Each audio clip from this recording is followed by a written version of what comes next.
Isa po sa mga pinagpalang prayer warriors ng ating pong malalagwain. Akin na po ang pinagkakaloban lahat po ng panahon sa ating pong beloved brother Danny Corteros. Lahat magsabi, praise the Lord! Praise the Lord, minamahal ako po minamahal ay bumabati ng a blessed 7th anniversary ng ating pong Victorious Mindanao Peace Mission. Sa ating pong una po sa ating pinakamamahal na Panginoon Kristo, our beloved Evangelist Pastor Willie Salmeda.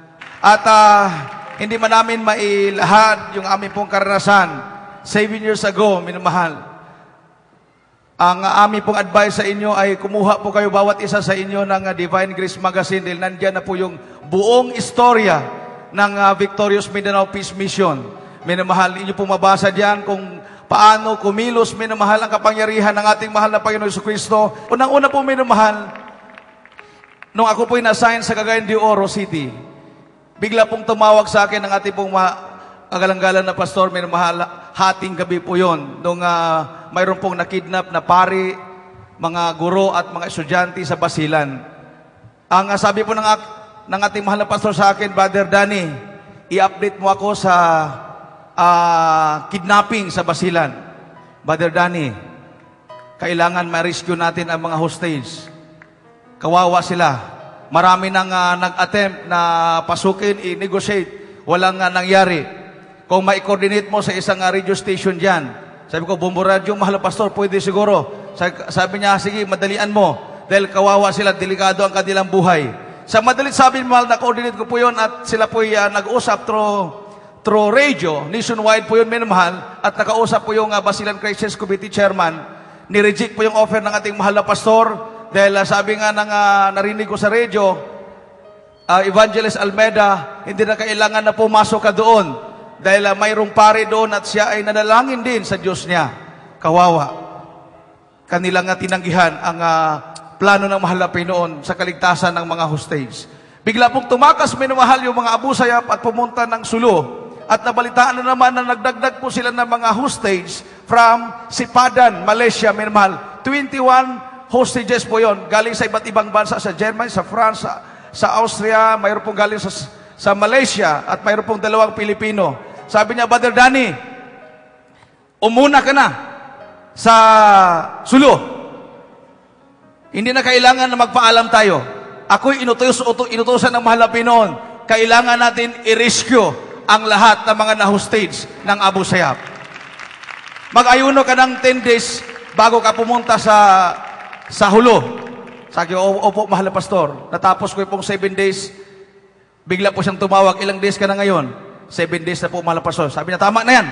Okay na yan, dahil ikaw man ang spokesman, bukas ng madaling araw, umalis ka na. Minamahal, nung ako po'y nagpaalam sa aking beloved wife, na irigpit na yung aking mga gamit, nagulat po siya. Kasi yung amin pong yung anak ko po, minamahal, yung isa ka, 5 months pa lang, yung una ay mga 1 year and 6 months. Nagulat po ako, minamahal, sabi niya, alis ka, saan ka pupunta? Sabi ko, sa Hulo. Sabi niya, mahal pastor, pupunta daw kami sa Abu Sayyaf. Bigla kong tiningnan yung mga bata, minamahal, hindi ko na inisip. Sabi ko, utos ng propeta na Diyos, kailangang sundin. Gusto ko man natanggihan, pero may umudyok po sa akin, sundin mo lang ang propeta ng Diyos. Sundin mo lang ang utos ng iyong pastor. Umalis po kami, kasama ko po si Brother Fernando Sulon. Nagkita-kita na po kami sa Zamboanga ni Brother Ben Villanueva from Surigao, Brother Artur Donoso. Dumiritso na po kami sa Hulo. At tumawag ko sa ating mahal na pastor, nandito na po ako sa Hulo. Sabi ni mahal na pastor, okay, salamat sa mahal na Panginoon, ligtas kayo. Maghanap ka ng Abu Sayyaf dyan. Nung inutos mo na ating mahal na pastor, may mahal na maghanap ng Abu Sayyaf. Hindi po ako nakasagot. Imagine yung Abu Sayyaf hanapin ko. Sabi ko, ang Abu Sayyaf yata nandoon sa bundok, paano ko mahanap? Nagtanong-tanong po ako, mahal, maraming nag-offer sa akin, sabi, gusto mo makakita ng Abu Sayyaf? Sabi namin, mahal na pastor, maghanap na ako ng Abu Sayyaf. Mamaya, magdala ako ng Abu Sayyaf dito. Nagdala ng Abu Sayyaf, sabi niya, ako, Abu Sayyaf ako. Nagpakita ng picture. Maya-maya, mayroon dumating, station manager ng radyo ng Bayan Hulo. Nagpakita ng picture, ito si Robot, ito ako, tabi kami. Ako na lang ang utusan mo, huwag na yung mga Abu Sayyaf, baka traidorin pa kayo. Ako na pupunta kay Commander Robot kung papayagan kayo. May naman, negotiate. Sabi ni Robot, huwag. delikado ang buhay ng inyong ni Evangelist Almeida dahil hindi ko hawak ang mga isip ng aking makasamahan.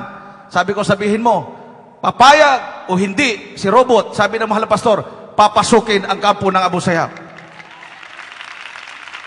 Sabi ni mahal na pastor sa akin, i-coordinate mo muna yung gobyerno, Brother Danny. Kausapin mo yung gobernador dyan sa Sulo. Nung kinoordinate ko yung gobernador, pagdating ko sa Capitol ng Sulo, nandoon na pala si Colonel Tolentino. Ngayon po ay General Tolentino na po siya minamahal at nag-retire na. Colonel po ng pulis na si Colonel Romero. Pagdating po namin doon minamahal, gusto nilang pigilan yung misyon. Pero sabi ni Colonel Tolentino, walang batas na magpigil sa inyo. Go at your own risk. Yung po minamahal yung pinaka-go signal, talagang parang kidlat. Dumating si Malapastor doon, kinabukasan, umakyat kagad sa kampo ng Abu Sayyaf. Minamahal at yung naalaala ko, July 3, nung kami po minamahal ay pupugutan na sana ng ulo. Minamahal, doon ko nakita ang kapangyarihan ng Malapi noon. Nung si Malapastor ay nag-rebuke, sabi ni minamahal, sabi ni Robot, biglang sumakit yung ulo niya at siya po minamahal ay umalis. Bumalik siya, sabi niya, hayaan mo ang taga-Jesus Crusade, hayaan mo sila dito, hindi matuloy ang bitay. Magpatayan muna tayo Muslim sa Muslim kung matuloy ang bitay. Ang hatol ko sa kanila, ayuno 5 days. Yung po minamahal ang naalala ko na talagang nakita ko, ang ating mahal na pastor ay tunay na propeta ng mahal na Pinoy. Kaya niyang kontrolin sa pamamagitan ng kapangyarihan ng Diyos ang isip ng mga Abu Sayyaf. At yan ang po minamahal, ang lahat ng kapurihan at kapasalamat ay sa ating pinakamamahal na Panginoon Jesus lamang minamahal. Praise the Lord. Dito po ay isa-isa ko lang sa inyo sa kunting panahon ang kabutihan ng Diyos na ginawa sa amin, mga minamahal ko, doon po sa dako ng Hulusulok. Bagamat hindi ako karapat-dapat, mga minamahal, ngunit ang Diyos nagpadala kasama ng ating minamahal ilang pastor at mga kasamang prayer warriors, mga minamahal ko, upang saksyan ang kanyang kapangyarihan, mga minamahal. Sapagkat na mga minamahal ko ay hindi ako naniniwala. Ako'y nag-aalinlangan. Bagamat ako'y isang Trinitarian dati, mga minamahal ko. Nung nangyayari kay Melchor Arena, mamahal ko doon sa Cagayan, ako pinag-aalinlangan noon, bakit hindi ko nakita? Ngunit nung kami ay nandoon sa Ulusulo, mamahal kasama at minamahal at inagalang na pastor, doon nakita ko, mamahal ko, ang kapangyarihan ng Diyos. Noong siya ay nagpupuri ng madaling araw, mamahal ko, Sunday, linggo yun, mga minamahal. Nagpupuri ang mga pastor, mga minamahal ko. Nakita ng mga Abu Sayyaf na yung kinakaway yung kanyang kamay. Sinabi ng Abu Sayyaf, ano yan? Sabi ng mga pastor, nagpupuri sa mga Panginoon. Itigil yan. Kaya akala nila na may kasama kayong mga sundalo. Ngunit ang sabi ng mga pastor, hindi. Wala magpapatigil. Sabi mo, puri sa aming buhay ng Diyos. Hallelujah! Praise the Lord! Kaya ang nangyari, mga minamahal, doon ko nakita na si mga pastor ay binaril, mga mahal ko. Pinutukan siya, ngunit hindi tinablan, mga minamahal ko. Kaya sabi ng mga pastor, huwag kayong matakot, mga minamahal ko. Sapat ang mga pastor ay aming pinakayutan. Katulad ng mga sisiw, mga minamahal ko, ang mga pastor mo ay aming inahin. Kaya mga minamahal ko, hindi ako natakot. Pakiramdam ko sa iyong katawan, bakal, mga minamahal ko. Sapagat sabi ng mga pastor, totoo ang Diyos sa ating pinaglingkuran ay kasama natin ngayon dito sa kabundukan na ito. Kami ng mahal ko, doon, mamimahal ko, ako'y nananalig sa kapangyarihan ng Diyos. Ako'y tumatag, mamimahal ko.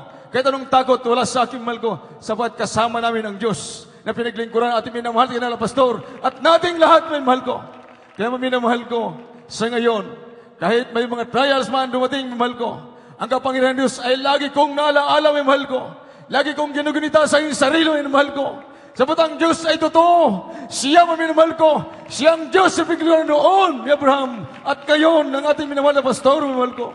Kaya, may mahal ko, dito na tayo. Hanggang sa ating kamatayan, may minamahal ko. Sabat ang Diyos ay nagligtas sa atin. Nagbago sa atin, mga minamahal. Ang Diyos ay nagpagaling natin mga sakit karamdaman. Kaya, may mahal ko, sa oras na ito, ang buhay pasalamat, ay sa ating pinakamahal na Panginoon po lamang. Praise the Lord. Unang pinapasalamatan ko ang pinakamamahal na Panginoong Hesus sa dakilang pagkakataon po, mga minamahal. Sa ikapitong anibersaryo, andito naman po tayo, mga minamahal. Nag-celebrate ng ikapitong anibersaryo sa Talipaw Peace Mission, mga minamahal.